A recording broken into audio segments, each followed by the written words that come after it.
اللهم صل على المصطفى حبيبنا محمد عليه السلام. مصطفى مصطفى مصطفى مصطفى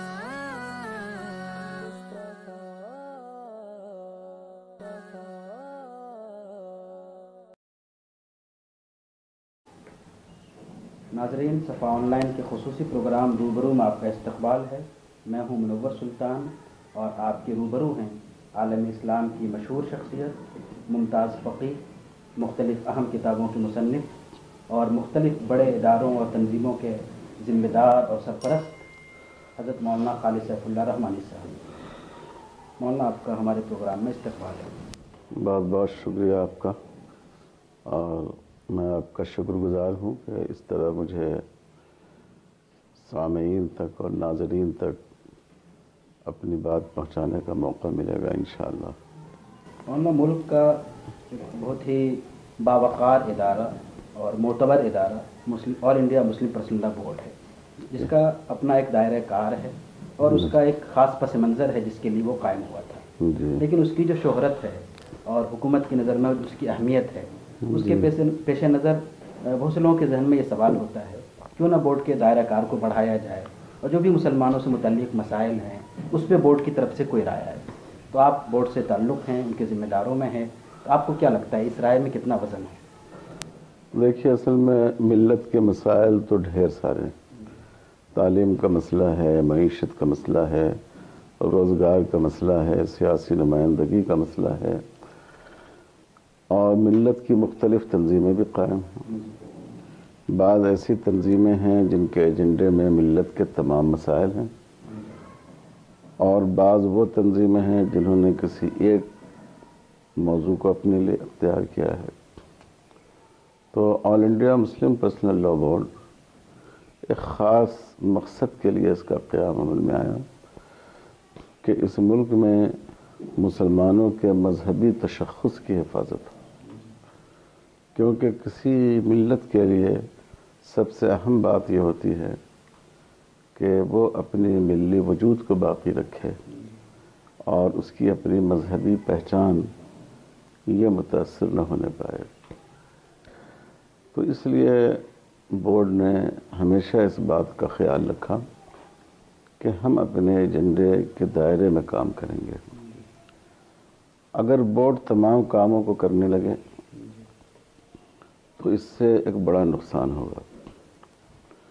ایک بنیادی نقصان یہ ہوگا کہ جو تمام تنظیمیں بورڈ کے دائرے میں شامل ہیں وہ سب اس کا حصہ ہیں،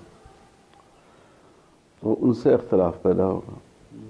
وہ یہ محسوس کریں گی کہ گویا بورڈ سارے کاموں کو اپنے ہاتھ میں لے لینا چاہتا ہے، اور ہمارا جو وجود ہے، ہماری جو ایک پہچان ہے، ہم جس مقصد کے لیے کام کر رہے ہیں، ان سب کو بورڈ چاہتا ہے کہ اپنے ہاتھ میں لے لے.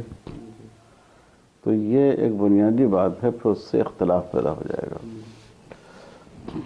تو ایک اہم بات ہے یہ.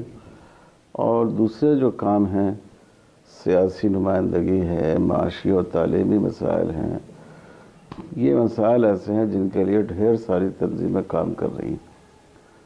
ان تنظیموں میں بورڈ کے افراد بھی شریک ہیں. اس لیے بورڈ نے اپنے آپ کو اپنے موضوع کے لیے یکسو رکھا ہے. دوسرا نقصان یہ بھی ہوگا کہ خود بورڈ کا جو کام ہے بھی، اس کا دائرہ بھی بہت وسیع ہے. پورے ملک میں دارالقضاء کا نظام قائم کرنا ہے، تمام جدید تعلیم یافتہ لوگوں کو قانون شریعت کی مصلحتوں سے واقف کرانا ہے، معاشرے کی اصلاح ہے، خاندانی زندگی میں جو شرعی قوانین ہیں لوگوں میں اس کا جذبہ پیدا کرنا ہے کہ وہ اپنی رضامندی سے اس پر عمل کریں. یہ کام خود اتنا وسیع ہے کہ بورڈ پچھلے اپنے قیام سے لے کر آج تک اس پر کام کرتا آ رہا ہے، اور ابھی بھی ہم لوگ محسوس کرتے ہیں کہ اس میں بہت کچھ کام کرنے کی ضرورت ہے. اس لیے جو بورڈ کی پالیسی ہے وہ مسلمانوں کے مفاد میں ہے. بورڈ کے موضوع کا پھیلاؤ جو مسلمانوں کا موجودہ اتحاد ہے اس کو متاثر کر دے گا، اور بورڈ کا جو اصل کام ہے اس کی پیش رفت بھی متاثر ہو جائے گی. البتہ دوسری ملی تنظیمیں ہیں وہ اس کام کو کر رہی ہیں، اور اس میں بورڈ کے سے متعلق شخصیتیں بھی شامل ہیں، اور ان کاموں کو بھی دوسرے پلیٹ فارم سے انجام دینا چاہیے. بورڈ کے بارے میں ایک شکایت عام طور پہ پائی جاتی ہے کہ جو بھی ملک کے حالات ہیں جو بورڈ کے اپنے دائرہ کار میں ہیں بر وقت بیانات نہیں آتے ہیں. ادھر چند کچھ سالوں سے اس میں تبدیلی آئی ہے، لیکن اب بھی ایسا لگتا ہے کہ جس طرح اور جس انداز سے بر وقت وضاحت آنی چاہیے وہ نہیں آ پاتی ہے. تو کیا اس کی ضرورت ہے کہ اس کو بہتر کیا جائے؟ اصل میں اس میں دو باتیں قابل غور ہیں. ایک بات تو یہ ہے کہ ایک بیان تو وہ ہے جو حکومت کی طرف سے آئے، کوئی کورٹ کی طرف سے کوئی حکم آئے، کوئی فیصلہ آئے، اس پر وضاحتی بیان دینا تو مناسب ہے.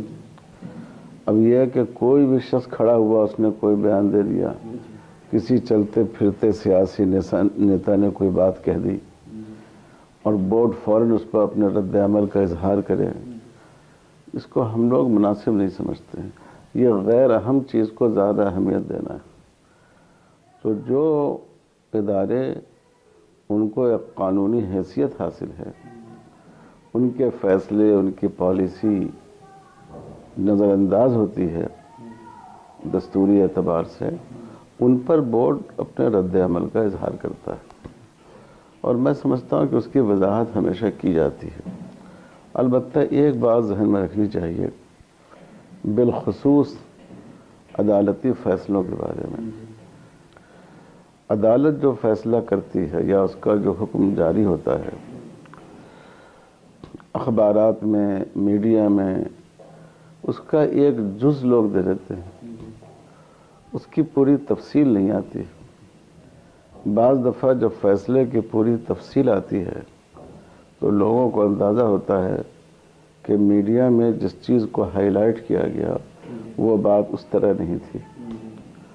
تو اگر ایک عام فرد اس کے بارے میں کوئی بیان دے دے فوری طور پر تو وہ شاید اتنی زیادہ قابل گرفت بات نہ ہو، لیکن بورڈ جیسا ذمہ دار ادارہ جب تک اس کی تفصیلات سامنے نہ آ جائیں، اس کی معلومات اکٹھا نہ ہو جائیں، اور صرف اخبار سے سنی سنائی بات پر میڈیا میں بغیر تفصیلات کے آئے ہوئے اپنی طرف سے کسی رائے کا اظہار کر دے تو یہ بات مناسب نہیں ہوتی. تو اس لیے بورڈ میں ان دونوں باتوں کا خیال رکھا جاتا ہے. ہر آدمی کے بیان پر رد عمل کا اظہار نہ ہو، اور جب تک کوئی معاملہ اس کی تفصیل پوری طرح سامنے نہ آ جائے اس وقت تک اس پر اپنے نقطہ نظر کا اظہار نہیں کیا جائے.